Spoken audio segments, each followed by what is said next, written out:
You're listening to the New Artist Workshop.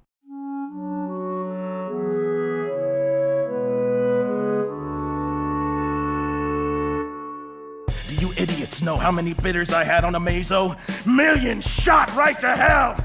And whose money is that? Your money. My money!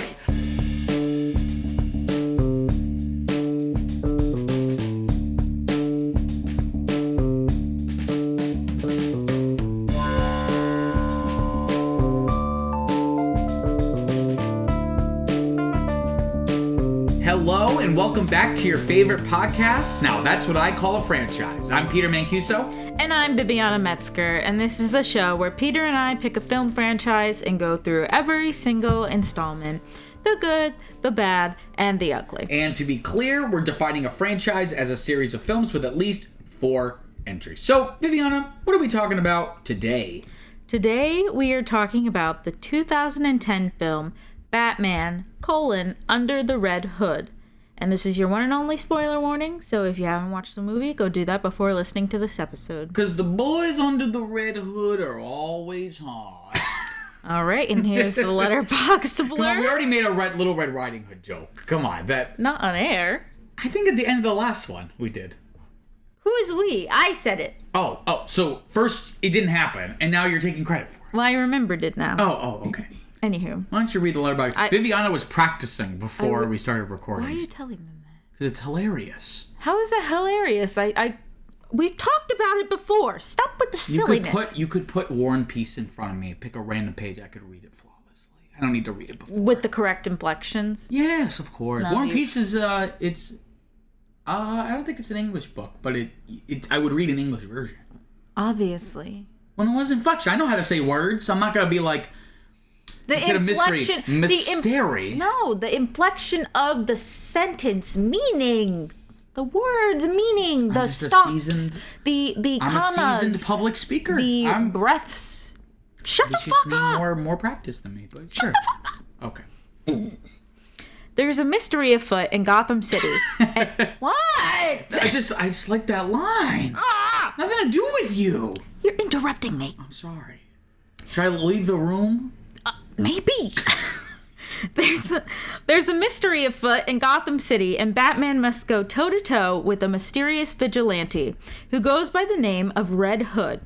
Subsequently, old wounds reopened and old, once-buried memories come into the light. Batman faces his ultimate challenge as the mysterious Red Hood takes Gotham City by firestorm. One part vigilante, one part criminal kingpin, Red Hood begins cleaning up Gotham with the efficiency of Batman, but without following the same ethical code. Red Hood, more like Red Robin. Am I right? Yum. Yeah, so that's the big twist in this movie. That Red Hood is Jason Todd's Robin. I hope you paid attention to the spoiler warning before listening to this part. Well, I believe this is based off of a comic arc. Look, we gave you warning. If you tread lightly, we don't say that and then we're like, oh, we'll get into spoilers later. It's like no. I do not care about spoilers at all. I just assume everyone has seen every movie I've ever seen and has not seen the movies I have not seen. No, wrong. Obviously, I know that. But no, but it's like the equivalent of like when you knock on the door and then you open it right away, as opposed to like, hey, I'm gonna come in a few minutes or something. Like you just did it. You mean knock on the door right like away. When you're a family, not like a random person coming to your house and knocking. No, if you're like with the people you live with, like if your parents like knock, like open the door right away. I'm the kind of person like knock, like by the second, like the door's already starting to open, like by that second knock for me. Yeah, because you're terrible. I'm just terrible. And that's the exact thing that you did here. Is there was the spoiler warning, and then right into it, you spoiled it. I did. Well, yeah, because I think this is based off. We'll get into it with the background on this, but this is, I believe, based off of a run in the comics where Jason Todd was back from the dead as Red Hood. So it's not a spoil. Like, it's not like this movie. For starters, this movie is 13 years old, and it's based off of a run that was old. I didn't know it existed, so. I know. Well, that's we're not at the previous experience with the film bullet. We're at the basic info bullet on my outline. Stop dicking around and do it. I'm not Dick Grayson around, perhaps? Sir. Okay. With the silliness. The director was, this was directed by Brandon Vietti. So he worked as a director for the Batman cartoon. Remember we watched the Batman vs. Dracula? Yes. That was the spinoff of that show. So he worked as a director on that show, as well as a director on another Batman animated series from our childhood that I also did not watch, called Batman the Brave and the Bold. And he would, like, direct every third episode. Like, he was kind of like a part of a rotating group of directors, I think, who would direct. So he has some Batman animated experience, but this is the first... Oh, no, that's not true. Because Gotham Knight was, like, in its own unique art style and wasn't connected to anything. Because I was going to say this is the first one that we're watching that isn't part of, like, a pre-existing, like, animated universe, where it's, like, a spin-off of some animated series. But it's not true, because Gotham Knight isn't based off of anything either. Though it is spun off from the Batman Begins, technically. So this is the first animated one we've watched that is not connected to anything. So it's, like, a new art style, new voice cast, all of it's, like, very original. It was written by Judd Winick. He was an American cartoonist. I think he's still alive. American cartoonist, comic book writer, screenwriter. And he wrote the original Under the Red Hood story. So it's kind of cool, like, he came to do this. I think I read it might be in the trivia, like, he thinks this movie is, like, the best version of that story. Even better than his original, I guess, comic arc. It's like when, who was it? Bruce? No. Bill or someone. When the writer guy thought, like, he liked the interpretation. Oh, talking about, I think, the Joker or something. Was that... I think it was for Batman 89. They were talking about... Was that Bill Finker? The origin of the Joker. I think Bob Kane or someone said about Joker being the one who killed Bruce's parents. Yes, but and a lot of fans didn't like that, but he liked it a lot. Yeah, he was like, if I wish I had thought of that in 1940. Yeah, so now it's... Oh, yeah. They're like a little club. They're a little boys club. Yeah. It was produced by Bruce Timm. From the classic animated. Yes, from the other Bobbie ones. Page, don't know who that is. It was distributed by Warner Home Video, and it was released in July of 2010, smack dab in between The Dark Knight and The Dark Knight Rises coming out. So we were getting, like, these little crumbs of entertainment. So I heard a little birdie told me you'd never heard of this film. Is that true? Who told you? Robin? Nightwing? No, yeah, I'd never seen it, never heard of it, so... I feel like this season's really redundant for me to keep asking you if you ever heard of this, because you haven't. I know you haven't. Only the cool ones, only the mainstream ones, of course. Only the mainstream, but I thought you were like an alt indie girl. Yeah. I thought you're not like other girls. You don't like all that mainstream stuff. Yeah, when it comes to, like, ska history, but... Ska? The musical genre? Yes, but not with Batman. Batman, I think, if only there was a Batman film with ska as, like, the primary score... That could be really That would be good. really... So many horns.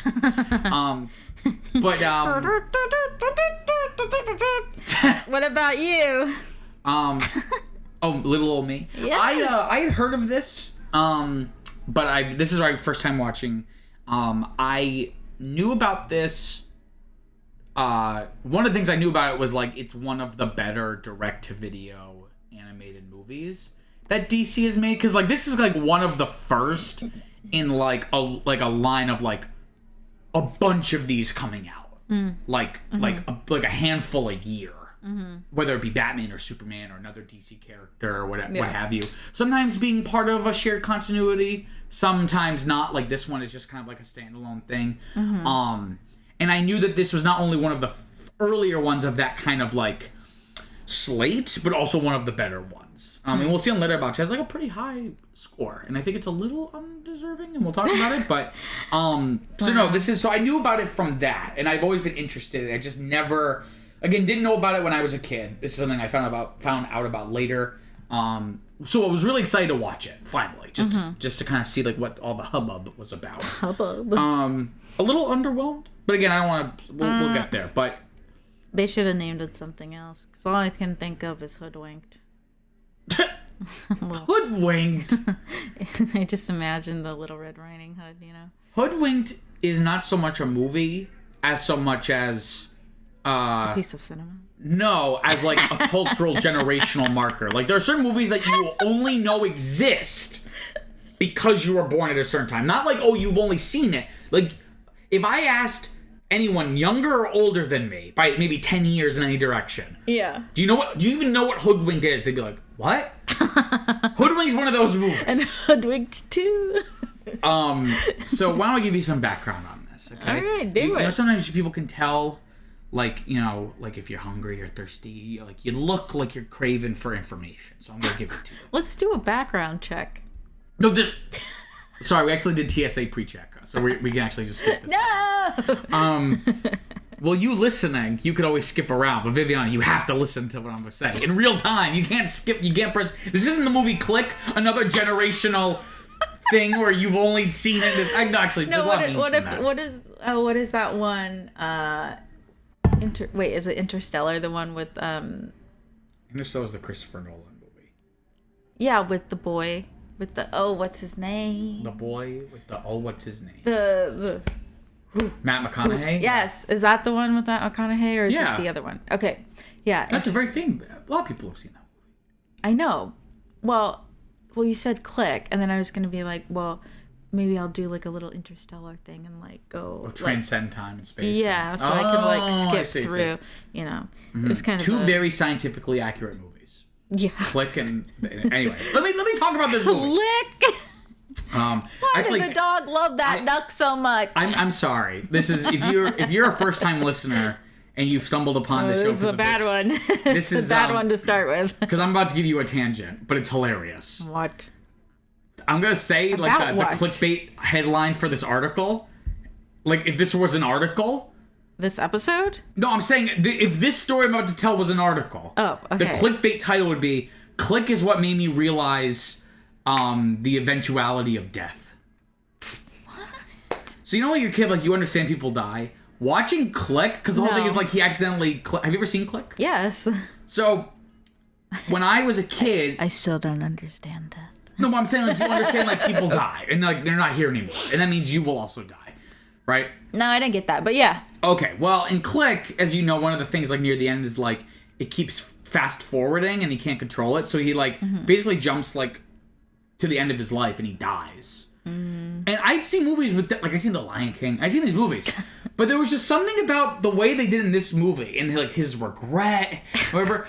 It was like my awakening to like we're all gonna die someday, and I had like a little mini existential crisis, and that's the movie that made me realize like really understand like death. I'm not even joking. It was the movie like I had an existential crisis like weeks of like not being able to sleep. Yeah. Existential crisis at like 9 or 10 years old. Not relevant to this movie at all. My first existential crisis came from watching Dan and Phil. What's Dan and you know Phil? Those guys, they're like the two British guys on YouTube. They're funny. But I don't know. I was watching a Dan Howell video and why are you whispering? I don't know. And well, they start talking about the universe and how we're just like a little speck. And I was like, oh shit. What is the meaning of life? I think I'm about to have an existential crisis if I don't get to read this. Do it. Okay. I told you to. So the film is based on the Under the Red Hood storyline. Yes, you've said that. Been there, done that. Whoa. The story was notable for bringing. The story was notable for bringing long dead Batman supporting character Jason Todd back to life and reimagining him as a brutally violent anti-hero known as the Red Hood. So a little background on Jason Todd and his death. So he was the second Robin. So the whole thing with first Robin is Dick Grayson. He then grows up and wants to like chart his own path. He becomes Nightwing, right? And in the comics, then at some point, Batman gets a new Robin who's Jason Todd, who's This movie kind of gets into it, like there are very different kinds of Robins. So we know now he doesn't go out and buy children. You know, he doesn't go out and actively adopt them. No, just to make them child soldiers. No. But how is he? How has he come into so many different situations where there's like a young orphaned boy, a young capable orphaned boy, like he takes in? It's like the thing from Phineas and Ferb. If I had a nickel for every time Batman was able to randomly find a young capable boy to be a superhero, I would only have 3 nickels, which is not a lot, but it's weird. It happened 3 times. Okay, first time, the kid's family died, right? Then the second time, he's like, this kid's like on the street, like stealing his hubcaps or something. I don't know about the next guy, but you know. Yeah. So silly. How does this keep happening? So a little bit about, if this movie's about Jason Todd coming back to life, you're probably asking, when did he die? I'm going to tell you. He died in 1988. In 1988, writer Jim Starlin wrote the Batman story, A Death in the Family, a very famous story, that featured Jason Todd's death at the hands of the Joker. The story of Jason Todd remained virtually untouched for the better part of 15 years until the character appeared to have been active in the Hush storyline, which was like another story, comic arc.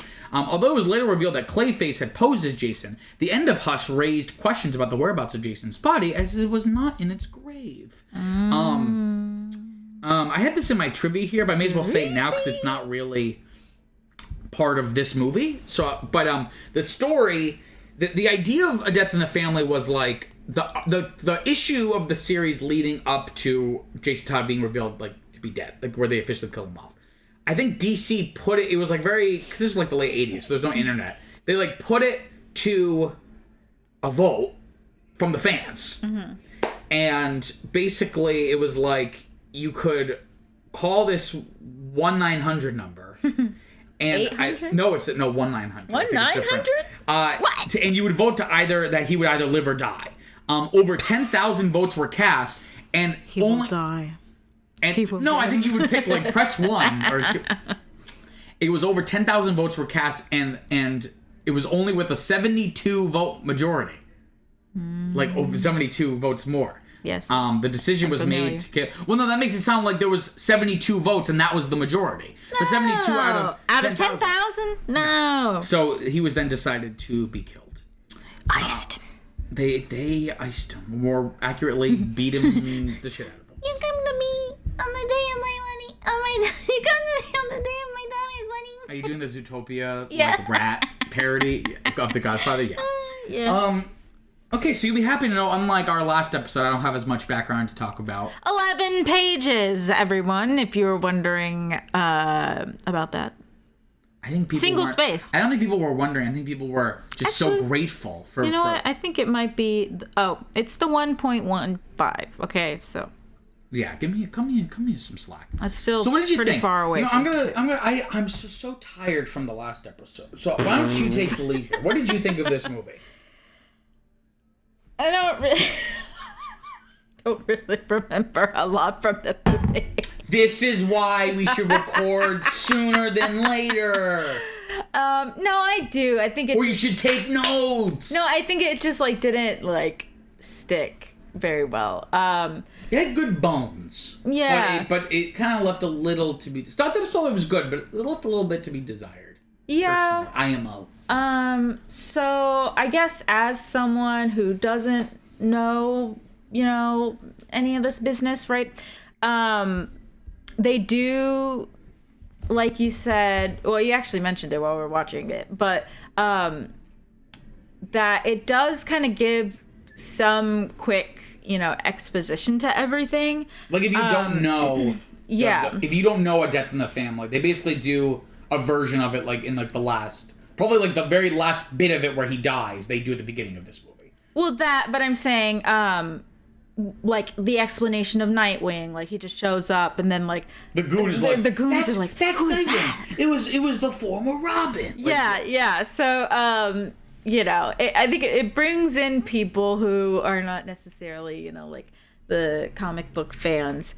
I think when we've talked about Nightwing before, Because I think this is the first time he's shown up in anything. Yeah, I haven't seen But I think we've talked about him before, and it was I remember you were very confused. You're like, him and he's Robin, but there's like more than one Robin, and one of the Robin became a different superhero. I didn't realize it was like Ra's al Ghul was just a title. I thought it was like Robin was the person, you know. Robin, when he dies, the name dies. It dies with him, right? Wrong!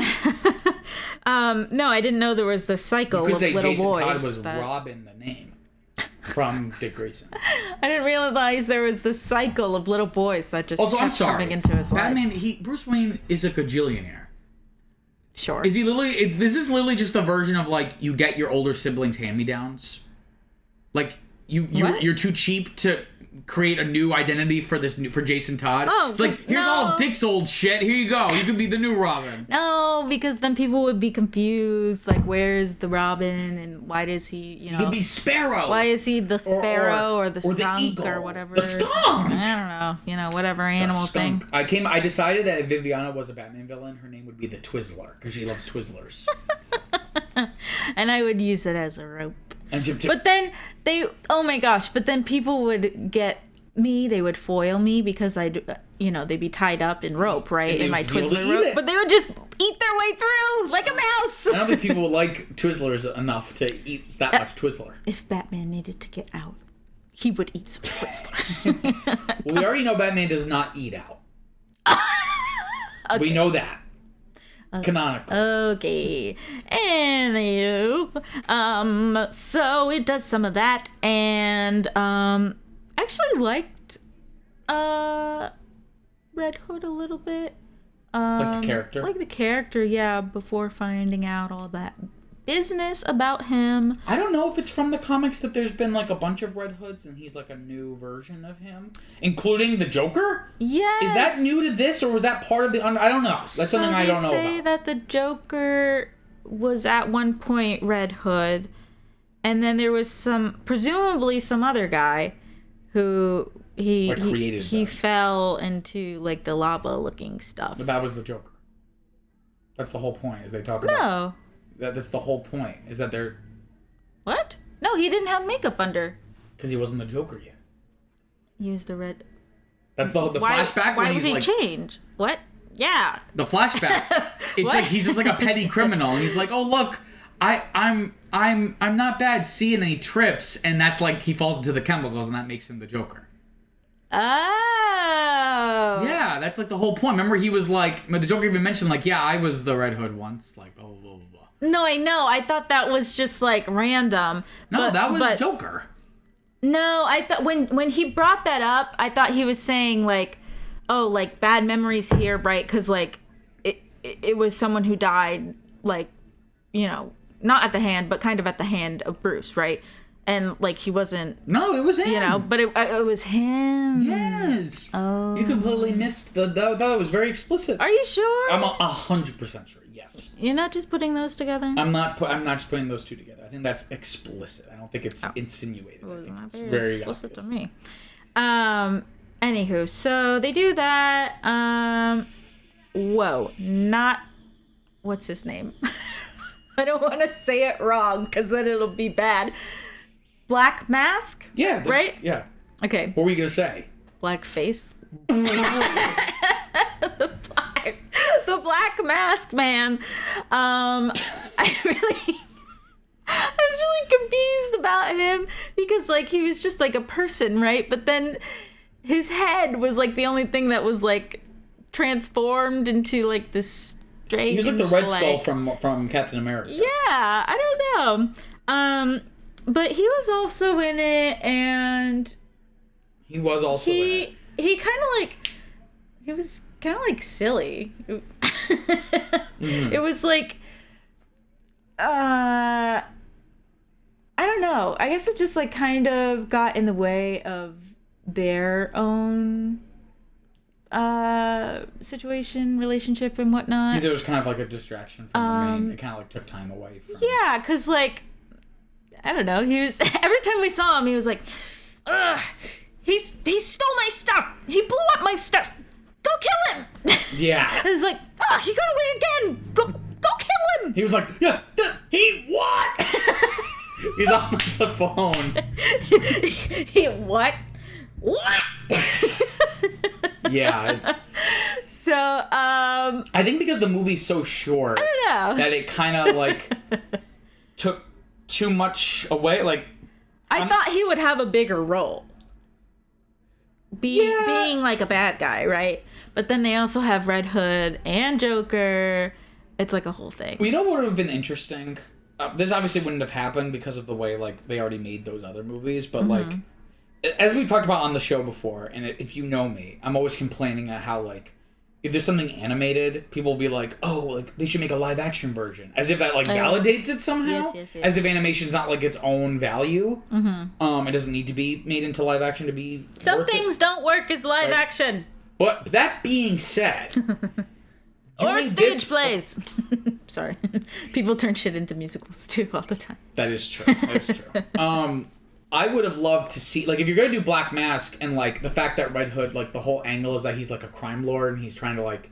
Because his whole thing he talks about in the movie is, like, Bruce, like, your mistake was thinking that you could stop crime. Yeah. Like, the best we can do is control it, right? Yes. It would have been really interesting to see this kind of storyline about Red Hood, but then also, like, the drama between, like, Dick and the Joker and Bruce and everything. Yeah. In, like, the Christopher Nolan movies. Because those are crime dramas at heart. So, like, it feels like it would be perfect. Right? But the problem being is that they didn't really attempt Robin at all. No. But I feel like this movie got pretty close, I think. Like, one of my notes I wrote down originally, like, during the opening scene, when we see Robin, I was like, finally, a Robin that isn't weird. Because he's not too old where it's just strange, but he's not, like, 4. Like, he looked like he was maybe, like, 18 or something, right? Yeah. But then we see, like, oh, he actually started as Robin when he was also a kid, so I deleted my note and whatever. Started when he was But, younger. like, I feel like overall, like, I the best part of this is that drama. Yeah. Between, like, that three-way kind of, like, feels almost like, we talked about it being operatic in The Dark Knight. Like, that feels very, like, archetypal or like, classical, right? And it really becomes about both the specific objectives and goals, as well as about the characters' their set of principles. Yeah. So it becomes both a literal fight and as well as an ideological fight. Yeah. Which I really liked.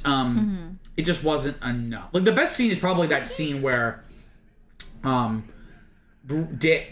Jason has the Joker and he's gonna kill him, and it's like that last scene where it's basically the conversation. Because I really like it. It's like, I understand, you know, leaving, like, I understand, like, you couldn't save me, but, like, why is he still alive? Yeah. Right? And it creates this That interesting... was pretty powerful. It creates this interesting ideological battle as well as, like, the physical fisticuffs beating them up, bombs exploding, right? Like, but what were you going to say? I just think that was, like, it would have been cool to see that in a movie like The Dark Knight, where it's, like, it is very crime-driven. That would have been so fucked. Oh, my gosh. It's a crime drama, and also, like, similarly with that movie, it's about, like, testing your principles. Like, like, how far can you take your principles before, like, they become too inconvenient or too challenging, or they demand too much of you. So it would have been really cool to see that in that universe, but unfortunately they never even set up Robin to then kill him to then bring him back. So obviously that wasn't gonna happen. But I think that, I don't know. I think that because he was gone, they used other stuff to kind of pad it out, right? Like I was saying with Black Mask, because, like, I feel like they could have cut Nightwing too. Yeah, I was surprised to see him in this. I didn't know. Like, it just, like, seemed kind of random. He was just there for, like, his little one-liners, and then, like... Maybe it's to show a contrast between, like, the fate of two different Batman sidekicks. But I feel like it's not explicit enough. Like, he's not in it enough to do that. Like, aside from the fact that he has, like, gone down a good path and become, like, a superhero equally worthy of praise as Batman.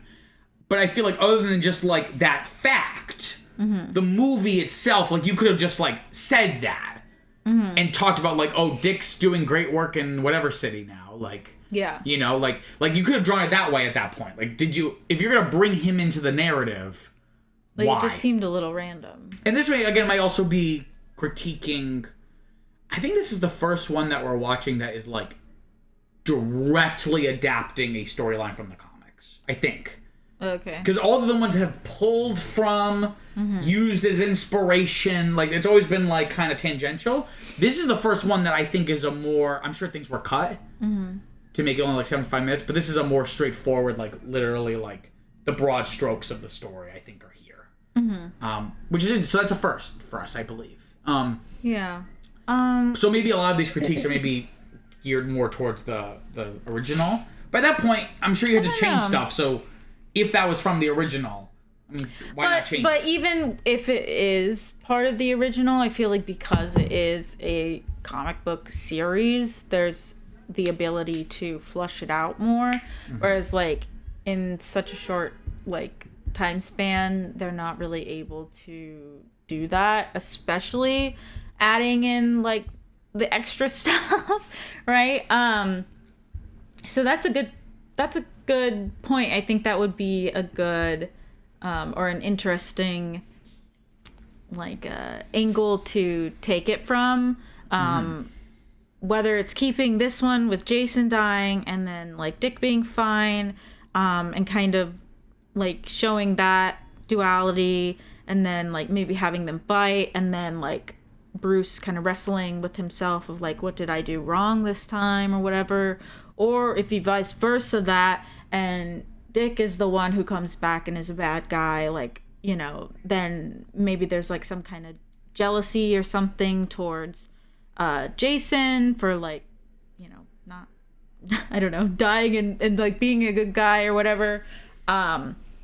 So yeah, I think that could have been expanded a little bit more and would have been really interesting, because it's like with parenting, you know, it's like Which is basically, this is like analogous to. Yeah, this so is it's Bruce's like, children, oh, if he ever could have any. This would be that. Yeah, so it's like, oh, what did I do wrong with him? Like, why is he evil now? Especially if you have multiple kids, it's like this one turned out great and this one has a lot of problems. Yeah. You know? He kind of reflects on that. He's like, if I never took Jason in, he would have grown up to be a criminal. Yeah. Well, like I was saying, And he turned into like a him. crime fighter.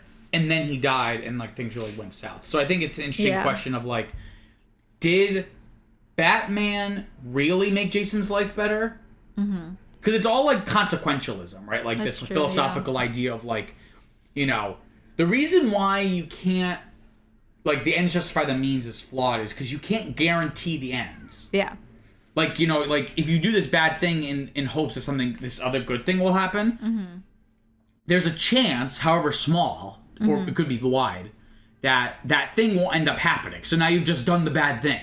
And the means were the ends of that, right? Yeah. So it's like this question, he's like, oh, well, you know, I took Jason in, I made him in, and then this bad thing happened. Yeah. That isn't his fault. But then it begs the question, well, like, he put him in that. He's trying to rationalize, like, oh, well, you know, if I hadn't, he probably would have situation. turned out to be a criminal. How do you know that?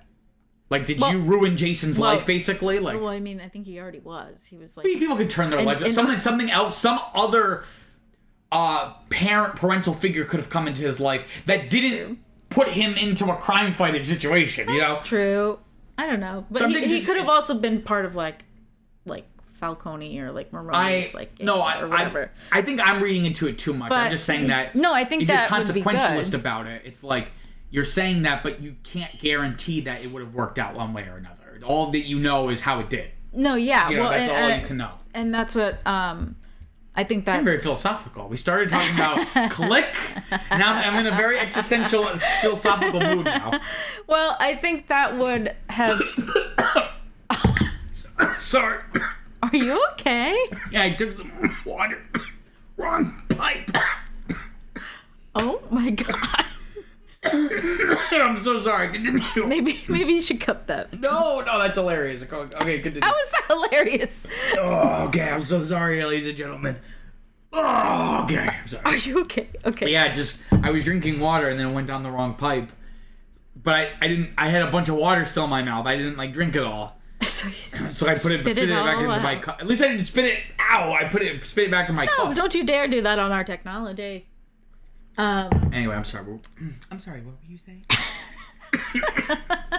I think that would have also, I think we're kind of saying a similar thing where I think that could also be another interesting angle where, you know, Bruce has like this weird like Daddy Warbucks complex, and so like, you know, things worked out with Dick, so he's like, oh, things are gonna be fine with Jason, but then like that's the hubris of it, is that like not everyone is the same, or like not, you can't do the same thing for everybody. Yeah, like it's not guaranteed that like, you know, it'll work out the same or whatever. And at least in terms of this movie, like when we get these flashbacks, like when Jason kind of goes too far, it's Bruce's response is just to like yell at him, and like maybe there's more to it that we saw, and then maybe they go more into the comics. But it's like you said, like you can't just be like with Dick. If you did something wrong, you probably just yell at him, and Dick had enough. They're different internalized people. like sense of morality. Yeah. That like all Bruce needed to do was like yell at him about it, and like Dick would make the change from within. Yeah. Whereas with Jason, it's like it's like this is like a much tougher conversation you need to have with Jason. Yeah, they're different people. More work you guys have to do together. Yeah. But that wasn't it. Yeah. Sad the last scene in the movie is because the movie has a lot of these like hazy flashback sequences, which I kind of like. Yeah. Like he's like in a place, and then he like sees himself like kind of like. I thought those were pretty cool. The way it like faded in and faded out. Yeah, it was really cool. But the very last scene in the movie is this flashback to I think when Jason first dons the Robin outfit, and he's just a little boy. Yeah. And it's like you contrast that with like the entire movie, and it was actually kind of. I wasn't really emotionally moved all that much throughout the movie, but that kind of got me a little. Like, yeah, it was sad. I thought that was a really inspired way to end the film, like on like this melancholic reflection, because it's like, because that's how human memory works, right? It's like sometimes you can look back at a really happy moment, but it's tinged with like this sense of melancholy or sadness or bitterness because you know how things. Because in hindsight now you know how things play out. Yeah. So it's like this weird thing where you can't even enjoy those beautiful moments necessarily, or at least not in the same way. Yeah. It just gets you more. But I want to know how he got separated in the first place. Oh, like in Sarajevo. Yeah. Which I don't know if that's part of the Death in the Family that they're in Sarajevo, because I was like, why the fuck are they in Eastern Europe? Why are they in Bosnia? They explain it, but then I'm like. I don't get it. That feels like a really weird, Did they explain it? Just because, like... They were there to stop Raish Al Ghul, they say? Yeah, why did they say it different? That's probably how it's supposed to be said. What's the real one? I don't know. Well, who's the real Raish Al Ghul? I thought it was wrong. He was trying to do so, because I guess he's trying to take down the European economy to stop their civilization. Oh, yes. So, because he was there, but it's not, like... But then he hires the Joker... There? I'm gonna look up. I wonder. Why is he there? Does he live there? I thought he lived in Nepal. Well, that's that version of it. Where's this man from? Let me see. Does that one take place? Where's this Roz from? Roz. Would you like me to read? Google. Would you like me to read? On Wikipedia, it says it begins with when Batman relieves Jason of his crime-fighting duties. Jason travels to the Middle East to find his biological mother. I guess he doesn't know what that is. Oh. But is kidnapped and tortured by the Joker. Batman number 427 ends with the Joker blowing Jason up in a warehouse. Interesting. So the Middle East, maybe they changed it because because of 9/11.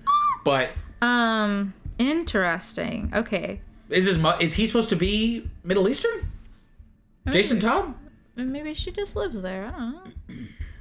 But okay, that's interesting. So it wasn't even a thing. In this story, I think in this movie he was still crime fighting because you see them both show up and they're in their costumes. Or so whatever. they take that part out, but so they made somehow they got separated. I don't think Ra's al Ghul was involved in the Death in the Family part of this story. I think he was only introduced into this with the idea of the Lazarus Pit. Yeah, you know it isn't a straight adaptation then, so it is a little different. Well then, okay, then it's free game to criticize parts of it because you already made changes. So and also, I feel like it would be Roz because it's like R-A''S, so it's like Roz coffee, Roz. Who's coffee? Roz's coffee. Yeah, you know. Mm-hmm. It's Raish. I think I'm gonna say Ra's al Ghul because it's just more fun to say. It kind of sounds like Irish or something, like Gaelic. Ra's al Ghul. But anyways, so yeah, that happens. Kind of random. Joker literally beats the fucking shit out of him. I'm glad you kind of put that note in while we were watching it. You were like, oh yeah, this isn't like a regular one. I was like, this is more like PG-13 level, if not. Because I didn't know what to expect, but I guess I was just like expecting like regular. Because everything else we've been watching, except for maybe Gotham Knight, the other ones, they've all been like, spun off of children's animated shows. Yeah. So, like, the demographic still needs to be at least somewhat, like, appropriate. Yeah. Whereas this is meant for, like, this is a PG-13 level movie. You got fucked up. How do you feel about the Joker here is a little uneven, if I can say. Oh, my God. I fucking love when he was eating those chips. It was so silly. It was silly, but... I mean, we talked about, like, the best Jokers are, like, both silly and menacing at the same time. Mm-hmm. This one, like, I didn't feel struck, like, a good balance of those. Like, it was either one or the other. And neither really, like, the silly parts didn't make me laugh, and the scary parts didn't really scare me all that much, so I just kind of... Like, I didn't find him very interesting as a character. Seems like, just more, like... strong-handed, I guess. Like it's a very like subdued version of the Joker. Yeah. Not that he's boring, but just like I feel like what makes the Joker so great is that it's like it's always to the nth degree.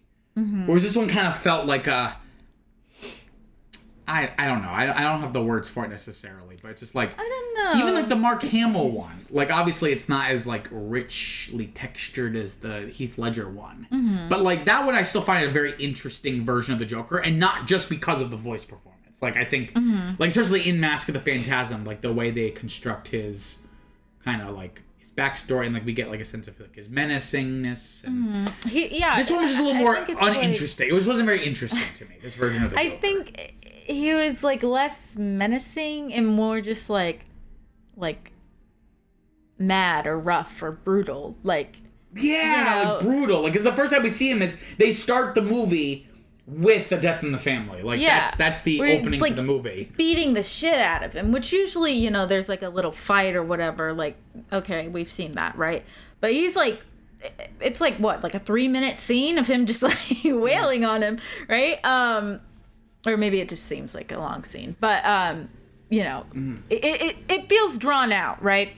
And they're like, ooh, this isn't Cartoon Network Batman. This is PG-13 direct-to-video Batman. So we're allowed to you have to go out and get this movie. So it's like we could be a little more edgy. So it just seems like cruel as opposed to I just want to watch the world burn type of thing, Yeah, just like less interesting. Yeah. I don't know. But and then of course they tried to, put in the kind of like I don't know what you would call it, like the inconsequential, like I don't know, just kind of like his whatever, like whatever kind of attitude. Or his like laissez-faire. Yeah, kind of like so like being a brutal dude to like super chill, laissez-faire, doesn't really care like what's going on.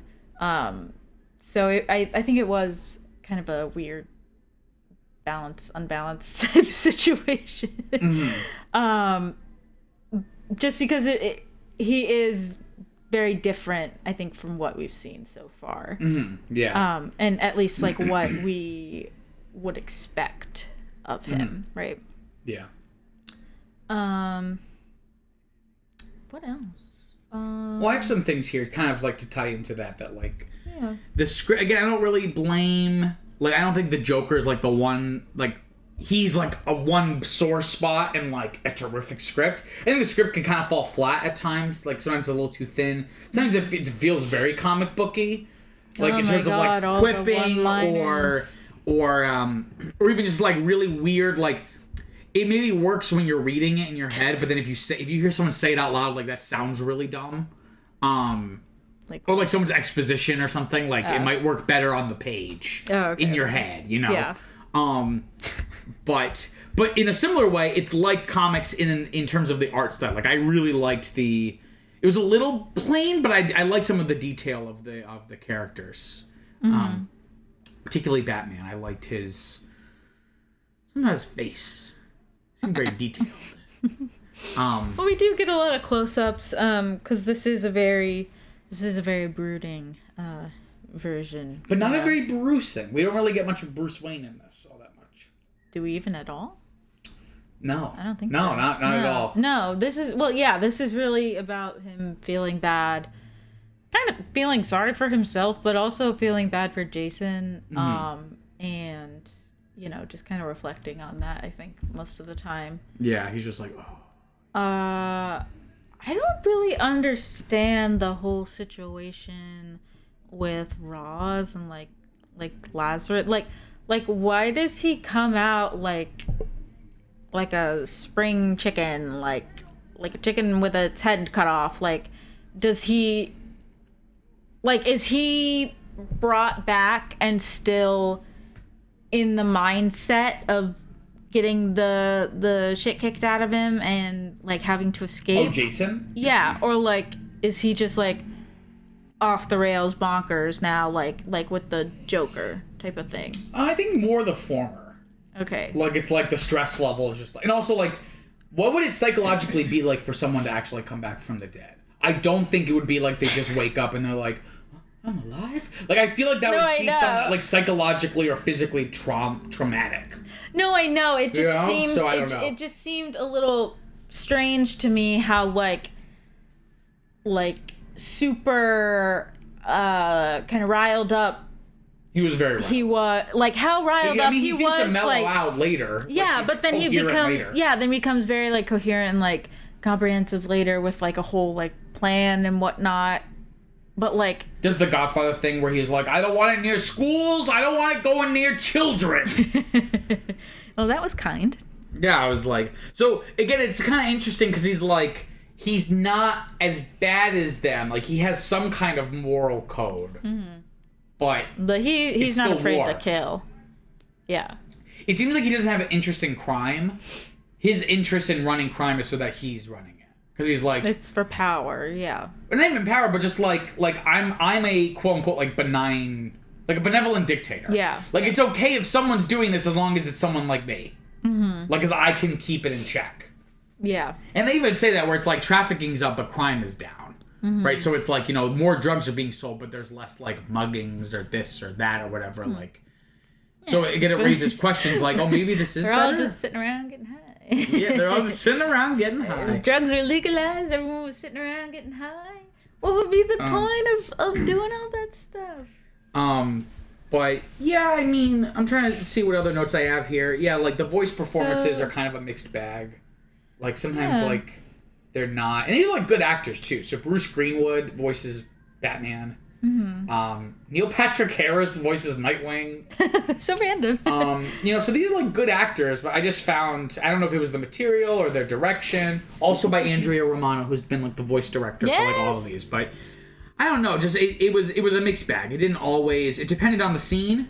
So it was kind of hit or miss for me. But I don't know, the whole thing. I mean, on the whole, it seems very interesting, and I think I kind of suspected that it was Jason from the beginning, and I think that story overall is interesting, but I think the way that it happened was a little like convoluted and just like very convenient. Yeah. Like where the hell was this naked boy for 5 years? He was just walking around. Yeah, what was he doing between now and then? In the mountains, and then all of a sudden he ends up on a different continent back in Gotham, and like, what? I don't know. And then like the whole thing with like the body, it's like, oh, it's a rubber body because I replaced it and I knew you wouldn't do an autopsy. That's a little, like, that's kind of like that starts to get like very convoluted. Where I'm kind of like, Yeah, so I don't know. And also, Ra's al Ghul's motivation is also a little convoluted. Like, where it's like, why would he care? Why did he hire him again? No, I'm saying why would he care to bring him back to life in the first place? Oh, because he felt bad. I know, but it's like, Why would he? Why Like, does he feel bad? because they say he's like, oh, like it was unnecessary. Because like I'll kill people, but it's usually for like a very specific end. Yeah. But like this was completely unnecessary. Why did he work with the Joker again? To distract Batman. Basically hired the Joker to cause mischief so that Batman would be focused on that. And he could do the economy thing. Which I guess never happened. I guess he was able to stop him.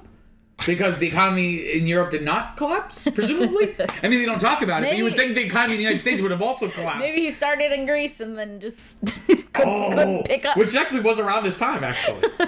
He just didn't finish the job. Maybe, yeah.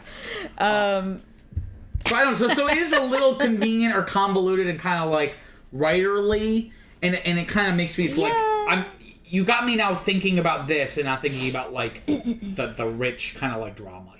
Which, again, is interesting. Which I think it's there, yeah. I think it's that stuff and kind of like all the extra padding of stuff that kind of really makes it not as impactful. Yeah. Like, I'd almost rather just read this arc. Just, like, read the comic version as opposed to watching this. I guess so. I feel like it could be done well. Oh, no, I just mean watch this movie as it is. Oh, yeah. I'd rather just read the comic at this point. I don't know if I would want to rewatch this necessarily. Mm-hmm. I did like the part where he hurt him, right? So they're like, oh, how can he cut the wires? Like, there aren't many knives that can cut my wires. And then he was like, oh, yes, what does he say? You still got You still got the same moves or something like that? You haven't changed at all or something like that. Yeah, something like that. Right as the train goes by, he said Bruce, and he's able to somehow, through some audio magic, isolate the voice. No, I know. See, it's something like that. Like, I thought that was cool, and then they had to do that to, like, get Bruce, right? And so I'm like, okay, well, that's a little silly. Like, is that even possible? I don't know. But but if he had heard it, right, and then the train went by, that would be cooler, yeah. Yeah, like, oh, shit. Like, who is this guy, Question for you.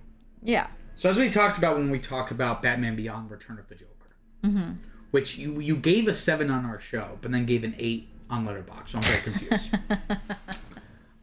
Might want to look into that. If we remember, he doesn't die, but they kind of used elements of the ideas of death in the family for the Tim Drake stuff, of Tim Drake kind of being brainwashed and whatever. Tim! And if you remember, the movie kind of goes along for however long, and then it's like we do the flashback like in the middle. As someone who doesn't really know anything, like I knew going into this that Red Hood was Jason. Like I already knew that. Would it have been better? Because the movie starts with death in the family. Would it have been better to, have the movie start in the present day? You haven't changed at all, Bruce, like we saw. And that's what spurs, when you realize it, that's what spurs like a flashback seeing like Jason's development as Robin. That's how it is in the movie right now. But doing the scene in the opening, but doing it there. Right? So it's like, because I feel like if you don't know that, like, I'm surprised you didn't realize Red Hood was Jason immediately. Because I feel like by putting it... No, because I remember we were watching, you were like, wait, who is that? Like, who could it be? We were like talking about potential people. Well, I didn't want to say it and then be wrong, so I was like, Oh, so you really know. Okay, but that's my point, is I feel like if you don't... Maybe they just accepted, like, look, the people who are going to watch this already like Batman and probably already know the story. It's just like a retelling of the story they already like. That's what I'm saying, but I wonder if it would have been better, like, for people like you who didn't really know much about it, if doing it the way they did it kind of gave it away. Right? And would it have been better if it's just present day, this Red Hood villain shows up, we then get the Bruce, and then we see the realization in like the middle section, basically do like an extended flashback, which is what they did in Return of the Joker, because that's like a 10-minute sequence just in that movie. Yeah. Or however long that sequence is. I think that is a good idea. I think that something that could be... that could add to that would be... Oh, yes and. Okay. Yes and. This is acting. Would be to kind of see the effects of his death, right? So, like...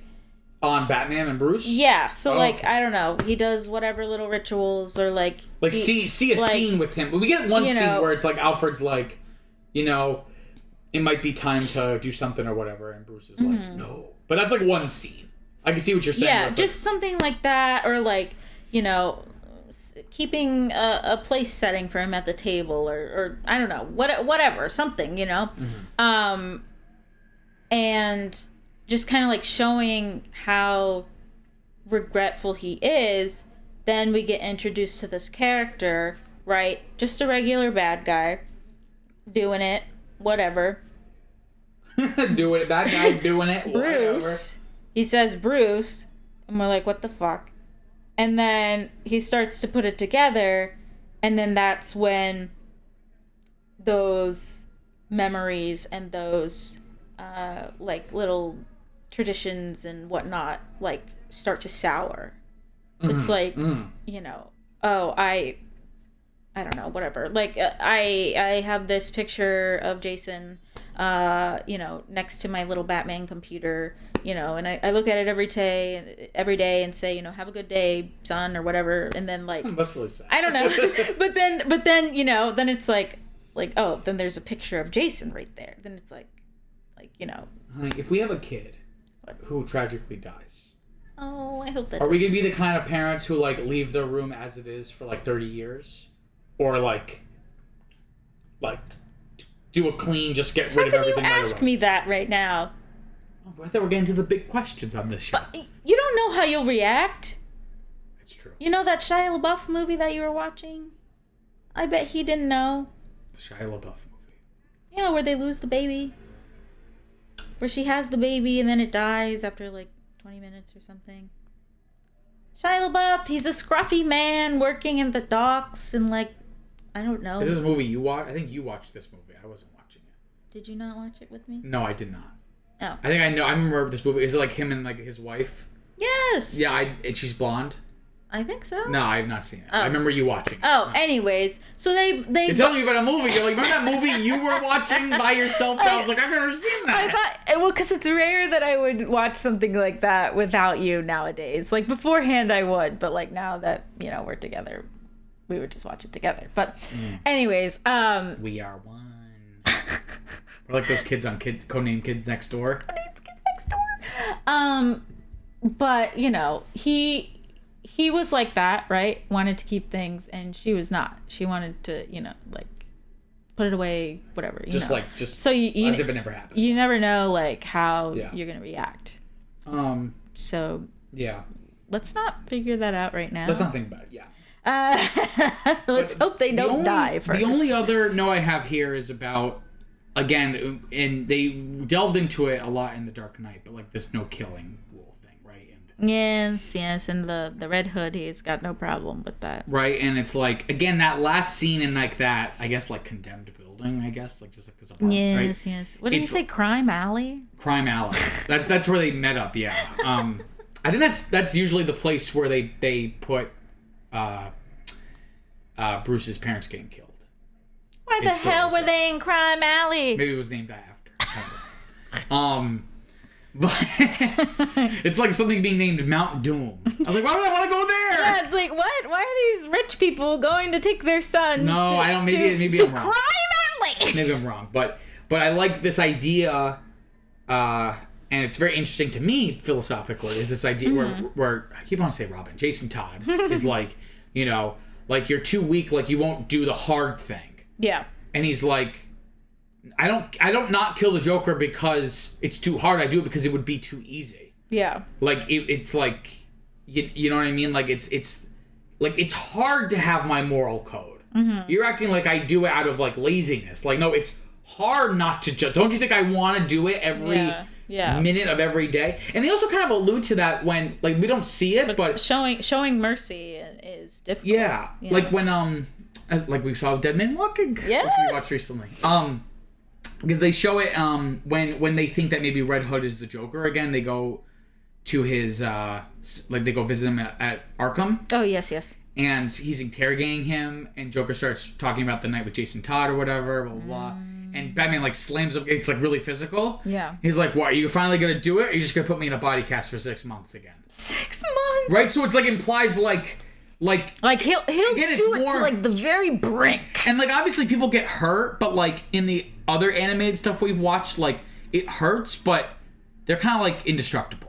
Like, these characters. They just get punched around. Whereas, like, this did feel, again, because it's geared towards, like, maybe not an adult audience, but, like, an edgy 15-year-old audience, right? Like, it's, like, punches are real. Pain is real. Yeah. So if you get punched in the jaw, you're gonna have a broken jaw. Like, there's, like, actual consequences. They did have little driplets of blood. I think, when he got punched in the nose. So I like that little or something. I like that little like reference to presumably what's happened in the past, where it's like Batman got so mad at him or something. Like he went that far, but like not.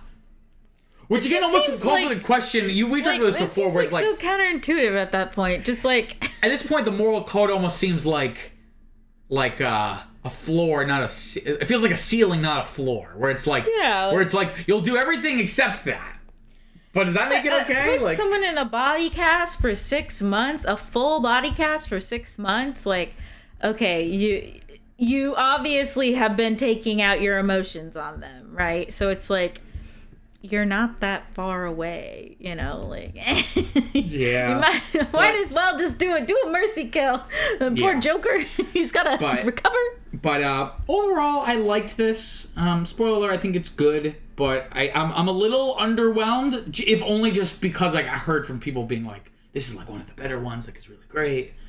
I think it was like great parts, but it just never quite coalesced into a great single thing, Yeah, I think it does have, like you said, it has good bones, for sure. And I think this whole, which is what realtors say when they're trying to sell a shitty house. They knock on the wall. They go like, "See, got good bones." It has water damage in the basement, but good bones. You can fix that. Yes, so good bones, but it does, I think, try to do a little bit too much in order to really make a hard hit with the emotion of it all and the I don't know, tangledness of it all. Tangledness. And yeah. Do you want to hear some trivia? Yeah. Okay. That might enlighten a little bit. Okay. Ask and you shall receive. In every flashback showing Batman, the costume has minor differences like the yellow chest symbol or an older utility belt style. And this is consistent with the fact that Batman does update his equipment and costume as he regularly fights for justice. Okay. Nice little thing. I like the way this trivia bit worded that. He regularly fights for justice.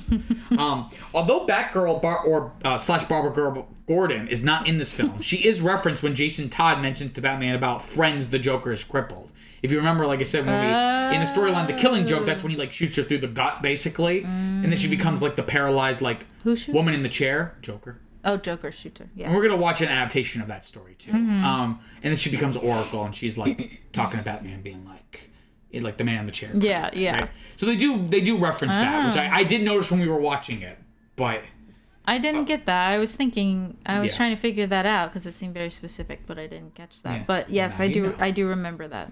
Now you know. You're welcome. The film was originally going to be R-rated. Okay. I'm going to say that again. The film was originally going to be R-rated. Wow.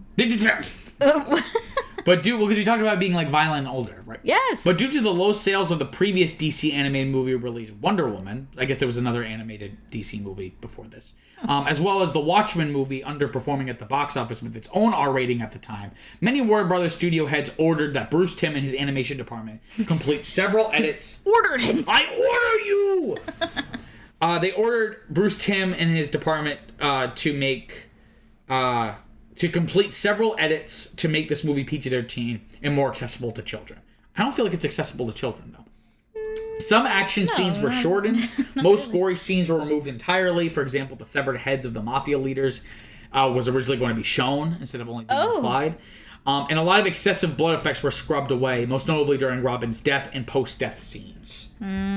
So this was going to be a more violent movie. Again, you still kind of feel that because it was, though, even though it's implied. What's what we talk about with The Dark Knight, where it's there's not a lot of blood, but it's the suggestion of intense violence. Do you know what I mean? Yeah, walking around with a bag of heads. I thought they were going to show it. That's what I thought too, but they didn't. You were wondering about this during the movie, so I'm excited to tell you this one. The Joker's prison ID number that's on his jumpsuit is 11940. The Joker first appeared in Batman number 1 in 1940.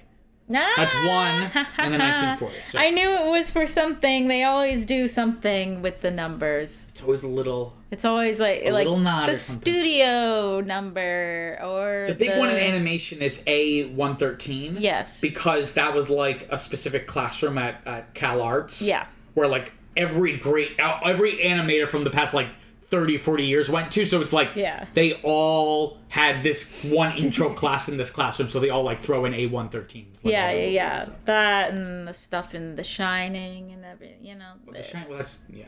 They do all the numbers. Well, that's because he obviously filmed the moon landing. I know. A bunch of fucking morons. This is the first time. This is the first time the story of Jason Todd, the second Robin, is told in any DC animated series or feature film. Because again, in the animated series from the '90s, they go from Dick Grayson to Tim Drake, and they kind of combine those characters, but it is mostly Tim Drake, right? So this is the first time we're actually getting to see Jason Todd. Isn't that a popular one? I think it's just hard if you're doing an animation. Like, how do you do this version of this character? Because his end is so gruesome. Mm-hmm. And maybe they're just like, well, we have 2 other Robins to choose from, and both are more kid friendly. So why don't we just do them? You know what I mean? Like why focus on that? You got one, me I guess. there. In the comics, Commissioner James Gordon was retired during the Red Hood's reign. The scene where Gordon appeared was added for the film and did not exist in the comics. He shows up in this one scene. And that's it. And I was like, oh yeah, he exists. In terms of critical reception, on Rotten Tomatoes it has 100%, which again is not hard if only because with a lot of these like direct to video, like they'll only get like 5 reviews, and if they're all positive, then it's 100%. Again, positive just being like a 6 or above, right? Yes. Batman Under the Red Hood received positive reviews from critics who praised the film's direction, animation, and emotional weight of the story, and the voice acting, particularly for Jensen Ackles, who voices Jason. He's an actor. He was on Supernatural. He's like one of the 2 guys on that show. And he was also on Smallville for a season. Remember in season 4, the football coach that Lana is dating? That's Jensen Ackles. Yes. Yes, that one. Yeah, he was really big like in this era. With the short-haired one, not the long-haired one. No. On Letterboxd, in terms of modern reception, it has a 3.9 out of 5. So that's what I was kind of saying. I don't trust Rotten Tomatoes. I trust Letterboxd. I see that score. I'm like, okay, I'm gonna get a little hyped. Like, we'll see what happens. Here's some reviews as we've started to do. Noel writes, quote, couldn't get over the fact that they animated Dick to be the ugliest character in this movie. I guess I don't know Noel. I didn't really notice. Did we even see him? Dick Grayson. I know. He was just in the Nightwing suit, right? Yeah, I guess so. But he still looks like a human in that. But then also there's scenes in the Batcave where he has his stuff off. Oh, he has his stuff off, yeah. Yeah. James, I guess he has a monopoly on James. James writes, spoiler, Batman was not under the Red Hood. He was not under the Red Hood. Adam Bolt writes, Batman really needs to stop letting kids be around the Joker. It's Adam Bolt. Finally, someone's making sense. You know what? You've quoted Adam before, and I think a lot of these are from the same people. And I think this is exactly what we've been saying, Adam. And yeah, look, you have to be like literally 15 to flip burgers at McDonald's. You could be 12 and going out and fighting. Like fucking Al Capone meets Osama bin Laden running around. You know, like Chick-fil-A, they'll like you'd be like 14. Yeah, isn't that crazy? Yeah, but yeah, these kids. How are they going to school if they're up all night fighting crime? There's a The Who song called "The Kids Are All Right." Yes, the kids are not all right. They are not all right. In terms of the legacy, I have one thing here. Honey, I killed the kid. Honey, I have one bullet here for legacy. It is generally considered to be one of the best in the DC Universe animated original movies line. And again, this is really confusing because this is the DC animated universe. And then there is the DC animated movie universe. And then there's the DC Universe animated original movies. See, this is why... they're all different. This is why I can't learn Spanish because no one can decide on what the hell things are called. And, this is a prime example of people not getting on the same page. We gotta get on the before same page. We gotta get on the same page, man, because what the fuck does that mean? Right? Like, they're all saying the same thing. They're all the same words in different orders. They're just in different orders. Okay, Viviana, 1 to 10. What are you giving this movie? Oy, I don't know. If this was a movie and there was closed captionings for what you just said, it would say in brackets, a conflicted moan. No, it would say oi. I think I'm gonna let you go first because What? No, well, here's the thing. Do you think it's okay? Do you think it's okay? Like it's a net positive, at least. Yeah. Okay. Would you want to watch it again?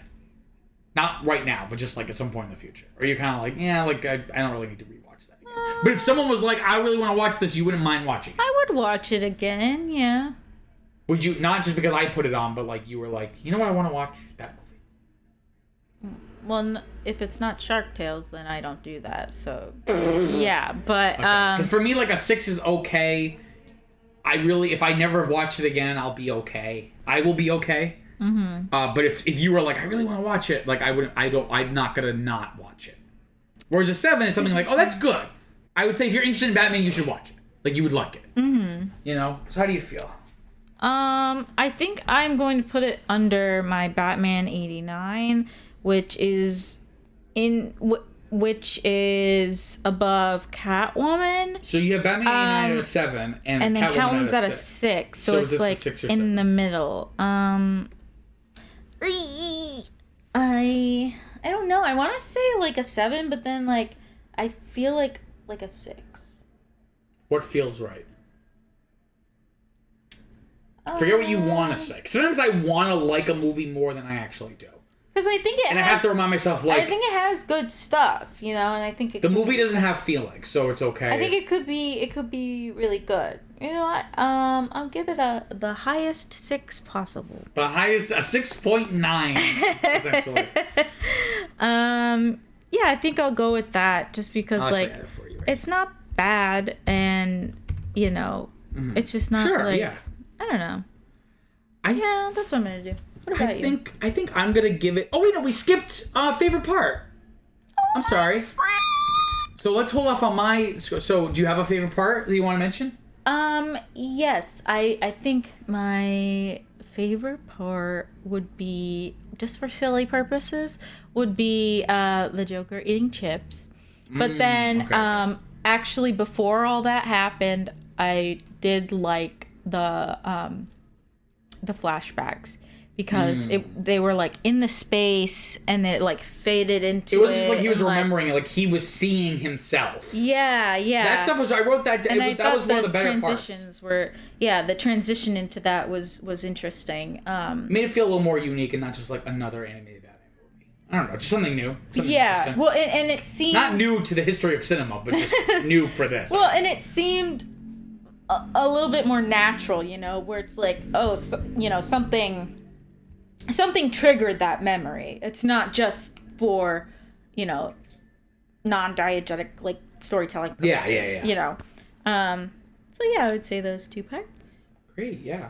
For me, I think I'm gonna say that it's not the last scene in the movie, but again, that scene late into the movie when they're in that apartment. Yes, because I think that's where the movie's like central drama really comes to a head and really like externalizes and a lot of interesting ideas are thrown around back and forth. So I would say that was probably the highlight for me. I think that was a good one too. I didn't know how to feel. Like it seemed very decisive, so I didn't know what to think of Bruce just not deciding. But like in a way that felt like he was deciding, right? So it just felt like, oh, if you walk away, he's gonna shoot Joker. So it's like, So I don't know. It raises interesting questions. Yeah. I think I'm gonna give this a 7. I think it's good.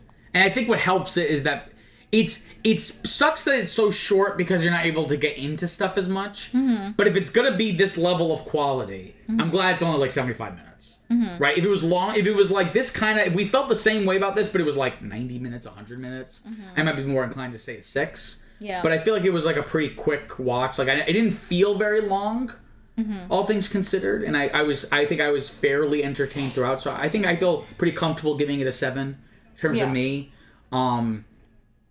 I think I'm gonna put it. I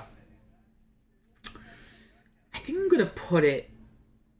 I don't know. So I'm debating. Oh, do I like it more or less than Return of the Joker? Because Return of the Joker also deals with a Robin getting fucked up, and also has a really convoluted answer to the mystery. So I guess I have to answer. But I definitely like it more than the Batman versus Dracula. Easily, I think. So it's like, do I like Return of the Joker and like the Batman Beyond stuff more? But I feel like Batman Beyond that movie kind of dragged for me. Whereas this one at least was kind of a little bit better paced. I don't know. I mean, you seem to really like the Return of the Joker. That's the one with like Harley Quinn and everything, right? No, this is in the future. Yeah. Harley Quinn's like a grandma. I know, but... Is that what you're talking about? When she's a grandma? Oh, I think Harley Quinn... When you say, Harley Quinn's in the movie... Oh, she's in the flashback, She is, I guess. yeah, but that's what I was going to say, is that you really sounded enthusiastic about the flashback. And that was a pretty hefty part of the movie, so maybe this goes above it, but I mean, this is on you. I don't know. I'm conflicted. Let me see. It also sucks because this season of ours, like we've already watched more movies of this in this franchise than any of our other seasons. Yeah. And we're not even halfway through. We're just about halfway through. So I feel like it's gonna start getting hard where it's like, okay, how do I like start really splitting hairs? Like what makes something go above the other is really gonna start being like. Well, the numbers help, The numbers, it narrows it a little bit. So at least, okay, when we get into, I don't even know how many there are, but. Do you want to know? 38. Yeah, so when we get into the 30s, it'll be good to have at least subsections. Okay, I can jump 20 ahead. Okay, now it's I think I'm going to put this above Return of the Joker. Interesting. Because while maybe not as entertaining, it's a little bit more for me to sink my teeth into. Whereas Return of the Joker, despite having like higher highs, has lower lows for me. Like I really do not like the explanation of like he transforms into the Joker's body and and you're letting that get to you that much. But then for opposite reasons, I'm gonna put it below Mystery of the Batwoman, which is your least favorite. Which is or Gotham. It's one of your least favorite. Why do you always have to bring that up? Because I find it. I don't think it's as bad as Catwoman or Batman and Robin. But I'm putting this below this because for similar reasons where it's like this one might have higher highs, like it has like that interesting philosophical stuff. It can be a little boring at times. Whereas Mystery of the Batwoman, I actually found surprisingly entertaining because I like that version of those characters, like that art style. I like those voice actors. And I liked the twist. They got me. It was all 3 of them as Batwoman. So they got me on that. So for your information, I think because there's so many of them, I don't think it's worth us literally reading our ranking. No. But I will say, just so out of 18 movies, Viviana's put this as her 11th, and I've put this as my number 9. So pretty similar. Not too far. Not too far off. But yeah, I think it was very interesting. I'm excited to see more of these short, like a lot of these going forward are going to be like these shorter 60, 70, 90-minute animated movies. So hopefully for you and me, Viviana, we'll be able to get them through them really quickly. But you, the listeners, they're still coming out weekly, so you still have to wait. You still have to wait till next week because that's it for this week's episode of Now That's What I Call a Friend. That was good. All of all my really forced segues, that one was kind of better actually. Next week we'll be watching the next film in the franchise, the 2011 film Batman Year One. Viviana, where can they find us? You guys can find us wherever you get your podcasts, and don't forget to follow us on Facebook, Instagram, and Twitter at Franchise Podcast. We know you have many podcasting options, and we thank you for choosing us. Peace out, guys. Later, Gators.